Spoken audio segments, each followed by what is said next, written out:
કેટલા દેવાના? 30 રૂપિયા ખાતામાં લખી લેજે. આગલા બાકી એ તો આપી દે પેલા. હારવાર ગૂગલ પે કરી દઉં. જો એ અત્યારે નથી કરું, આગલા બાકી. મને ખબર હે ભાઈ અમારા ભાઈનું ગાંડું હાલે માર્કેટમાં આખી માર્કેટ શોર્ટ કરીને રાખી છે. ન હોય. હા ભાઈ હમણાં ખાને અમે બે દુકાને ગયા હતા. ત્યાં 60 રૂપિયાનું બિલ થયું.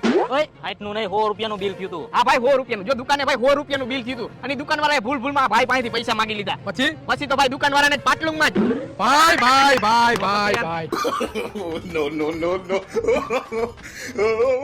અને ભાઈ ઓલું ગાડીનું તો કે આને નહીં સાંભળ્યું હોય. અને ભાઈએ લગભગ આજે કઈ કાંડ તો કર્યા જ છે. અરે ભાઈ જો હું તને આજે જ વાત કરું, બે ગાડી પડી હતી અને ખાલી આટલી જ જગ્યા હતી. ઓય એટલી નહીં, આટલી જ જગ્યા હતી. હા ભાઈ અને આટલી જ જગ્યા જો ભાઈ. પછી શું થયું? અને પછી ભાઈ 130 ની સ્પીડમાંથી ફોની ગાડી કાઢી ભાઈ. વાહ ભાઈ વાહ.